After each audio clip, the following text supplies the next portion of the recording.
This is Special Chronicles, giving respect and a voice to people with special needs. I shudder thinking how the world can be so cruel. I lend my voice to those who can't. It's time we try, it's time we care, it's time we stand.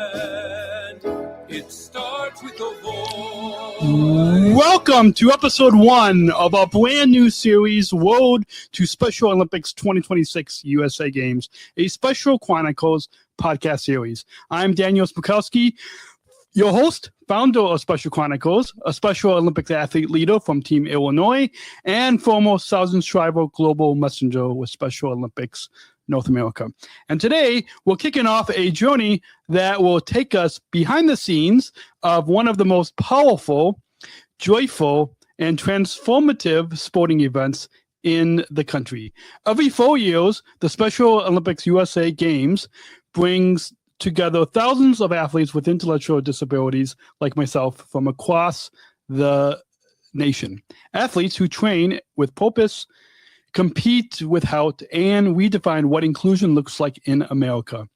These games aren't just a sporting event. They're a movement, a celebration, a statement about who we are and who we want to be.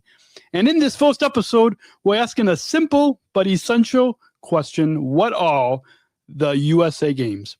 Joining us today is someone who has been involved with the USA Games since the beginning and helped get these USA National Games started. Greg Epperson is the regional president and managing director of Special Olympics North America. We'll explore with Greg the scale, the mission, and the impact of this event.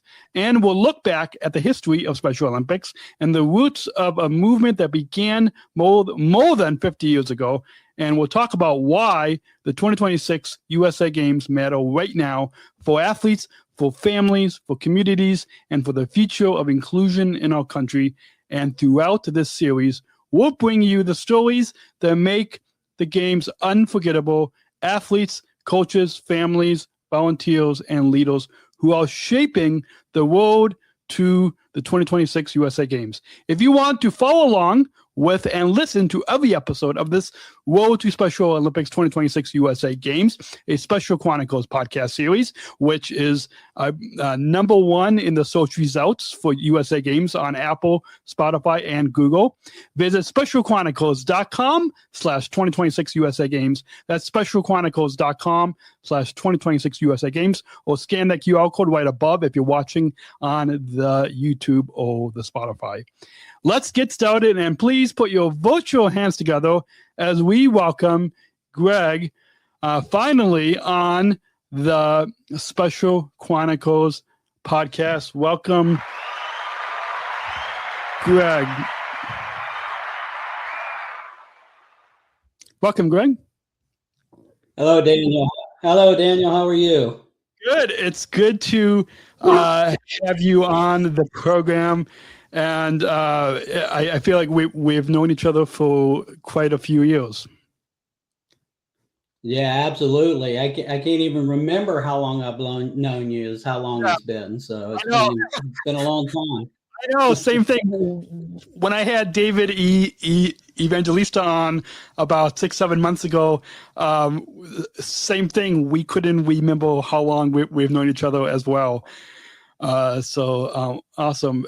Before we begin, Greg, can you share with our listeners, share with our viewers how we got connected? Was it during my time as a Southern Shriver Global Messenger, or let's start with that at the beginning. Yeah, it's kind of hard to remember exactly when we got connected. I've been with Special Olympics International now coming up on 27 years. And, prior to taking this position as president and managing director, I was the vice president of sports for North America for 23 years. And so I think it was sometime during the period of time that I believe we may have had an event up in Chicago. It was a conference, a meeting or something was one of the first times that we connected. And then we just have constantly over the years continued to run into each other and have some incredible conversations. Yes, absolutely. Yeah. We remember many of those conversations. Before we dive into athlete stories and the history and the road to the 2026 USA Games, we need to understand the foundation.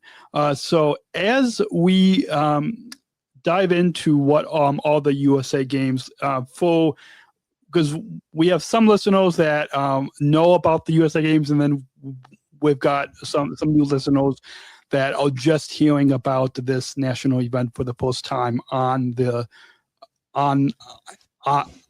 this program. And so for listeners who may be brand new to Special Olympics, share with our listeners, share with our viewers, what exactly are the USA Games and how would you describe their purpose in one sentence? Yeah, USA Games are a major national sporting event that'll be taking place in Minneapolis, Minnesota, from June 20th to the 26th. As Daniel mentioned in his opening statement, USA Games take place every 4 years, giving athletes from all 50 states the ability to advance to a higher level of competition. And really the purpose of this event is to provide those individual athletes an opportunity to advance, to have something to really work towards that really highlights their abilities, builds awareness of Special Olympics, and also promotes inclusion nationwide. Awesome. As we now dive into the scale and the scope of these games, how big are the games in terms of athletes, in terms of sports, volunteers, spectators? What our listeners are going to hear, because I've recorded episodes 3 and 4 within the past week, and one of the I talked with a unified partner from Special Olympics Rhode Island who's competing in unified cornhole, which is a new sport, which was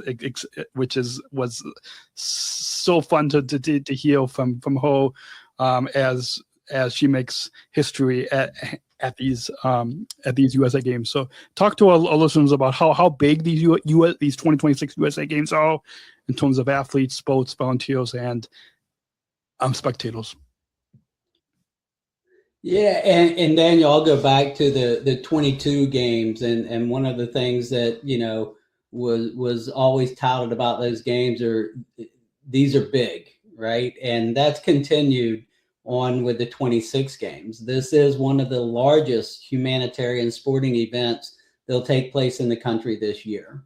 We'll have a little over 3,000 athletes and unified partners. We've got about 1,500 coaches and delegates that'll be traveling with those athletes. We'll be competing in 16 different team and individual sports, and that'll be divided in between 2 venues, which is an incredible feat. And one of the most attractive things when we looked at bids was really all of those sports will be at the University of Minnesota and then at the National Sports Facility out in Blaine, Minnesota, so which is only about 20 minutes outside of Minneapolis. So in order to achieve that, we'll also have about 15,000 volunteers, and they'll be filling a little over 22,000 volunteer shifts. And then you top that off with what we're expecting to be probably about 75,000 family members, friends, and spectators that'll be filling the stands throughout the week. So when you look at these games with the scope and the scale, they're a huge undertaking every 4 years. Awesome. Yeah, absolutely. And hearing and talking with some of my teammates, talking with other athletes and unified partners who are going to the USA Games. I know for a lot of athletes, it's a once in a lifetime opportunity. I have not yet had the opportunity to compete at a USA or World Games, but hopefully that's one of my goals in the future, to to get selected. Let's now switch gears and talk a little bit about first impressions. Because I've had an opportunity to go to the last USA Games in Orlando as a Southern Shriver Global Messenger. So share with our listeners, especially for ones that are going to these games for the first time, when somebody walks into a USA Games venue for the first time, what do you hope that they feel? Yeah, I think I can sum that up in one word, Daniel, and that's wow. That's the feeling I want people to have when they show up is wow. I want them to be blown away with what they see and the experience, from the venue setup to the signage to the on-court and on-field athlete performances, the venue entertainment, the activities that are going on around it. And then what I want them to feel is, wow, I want to come back tomorrow and I want to bring my family and friends with me. But I think when people come out, sometimes they don't really know what to expect. And what they should expect is that they're coming out to a professional sporting event with athletes that are well trained and well prepared to compete in a very fun and inviting environment. Awesome. That reminds me of something that our chairman, Tim Shriver, has mentioned, and I forgot which of the 2 episodes on this program that Tim mentioned this, but he says, Tim talked about that. It's when you come to a Special Olympics event, it's not just something that's cute or that's little, but like it's an actual sporting event. Just like I don't know if you've been watching the NBA finals, like I've been watching the past week, but it's almost like that type of professional sporting event. Would you agree with either what Tim said or with comparing it to the NBA finals? Yeah, well, I think it's better than the NBA finals, to be honest. we have buzzer beaters. And look, I'm not the biggest NBA fan, so you'll beat me out on that trivia. But what I will say is if you're watching the Stanley Cup Finals right now, go Kings! You'll see the excitement that's generated around that venue, and that's the same excitement that we want to have at our games, and that we want our fans to come out and fill those stands and create and be a part of this whole experience that everybody will have. Awesome. So I guess I'll leave my basketball conversations with Southern Shriver Global Messenger Wyatt from Nebraska. Wyatt beats me up all the time on it. So. yeah, I know. Yeah. Wyatt, it's in fact the 2 of us usually text during some of the games. So yeah, it's pretty fun to talk with him about that. There's a lot, as you know, there's a lot of misconceptions that and I know from being one of the first athletes that United Airlines hired 7 years ago, that even from hearing from my United co-workers and managers, there's a lot of misconceptions that people have about Special Olympics. Talk to our listeners, talk to our viewers. What's the biggest misconception about Special Olympics and about the USA Games that you wish people understood? Yeah, I think the biggest misconception, Daniel, and I get this question a lot, right? Is that Special Olympics is a once a year track meet or a single sporting event. I can't tell you how many times I'm on a plane or somewhere and get to talking with somebody and they ask that question, well, when is Special Olympics? And Special Olympics is a global movement that uses the power of sport to create inclusion opportunities for people with intellectual disabilities every single day of the year. We have over 100,000 competitions that are taking place annually. So that myth that we're a one-day track and field is the one misconception that we really continue to break down. And as it relates to USA Games, they're an incredible opportunity to showcase the athletic achievement, but they're also much more than a competition. They bring together the athletes, coaches, families, and communities to demonstrate what's possible when everyone is included. Awesome. Absolutely. Now that we've set the stage, let's zoom out on the on the camera and the mic. I don't know if you can zoom out on a microphone, but let's zoom out. And the USA Games, as you just said, aren't just a sporting event. They're a part of a much bigger a mission, and kind of building upon what you just talked about, how this movement, this inclusion movement, is much bigger than just a sports event.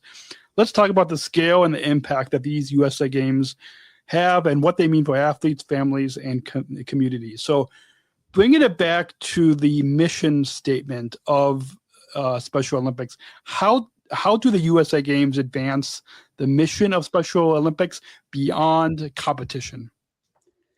Yeah, I think the way the games really advance it is by using the high-profile competition to change societal attitudes and promote inclusion and empowering individuals with intellectual disabilities.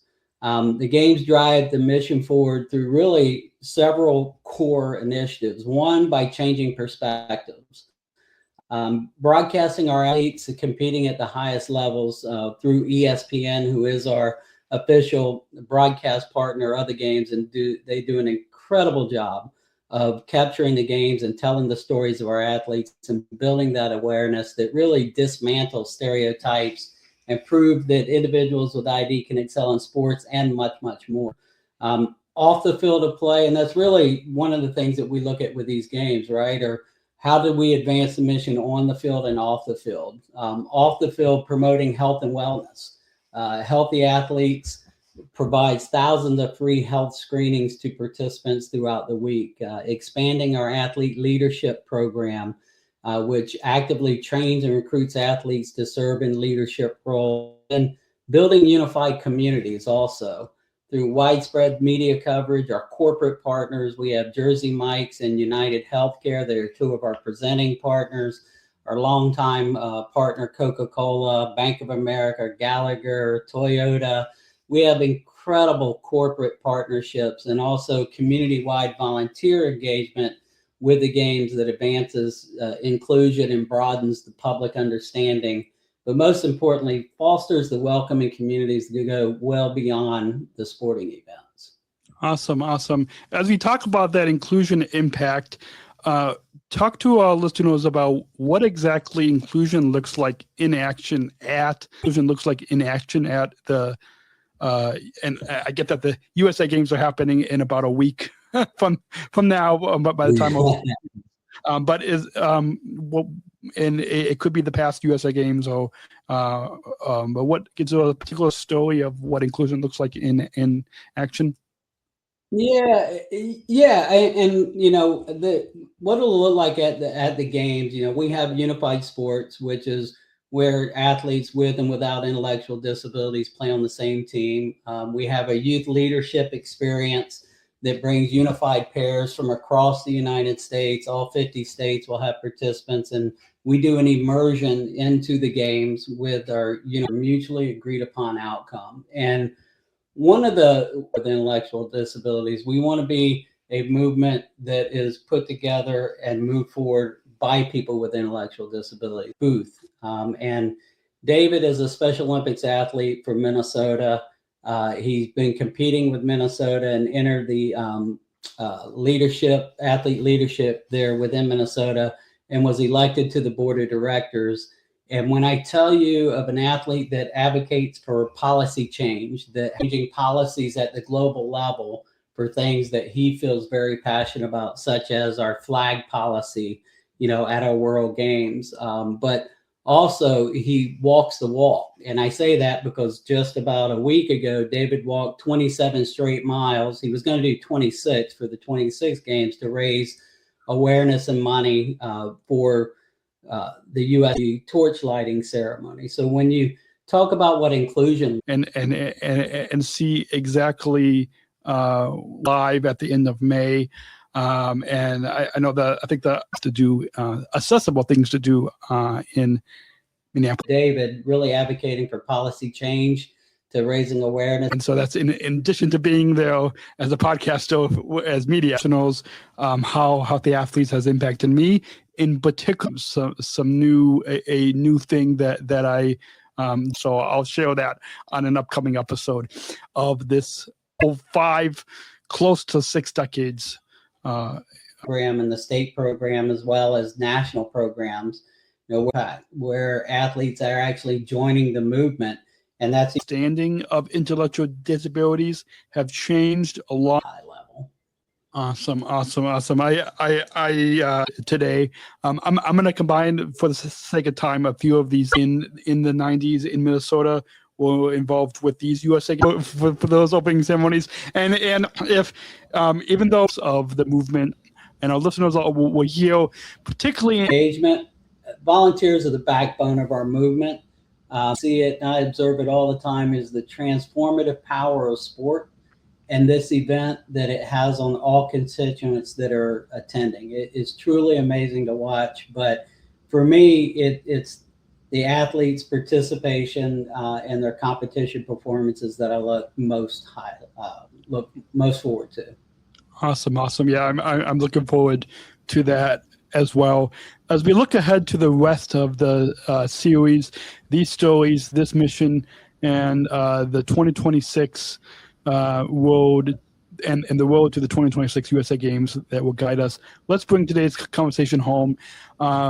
Before we get to the final messages, can you remind, and I'm going to put it up for those watching on YouTube, but for people that might be listening to us on Apple or Spotify or on specialchronicles.com/2026 USA Games, we'll put the link in the description below. But can you remind our listeners where they want to go to find out more, to volunteer, to be a fan? Email archives of over 500 episodes for absolutely for free. Chronicles, giving respect and a voice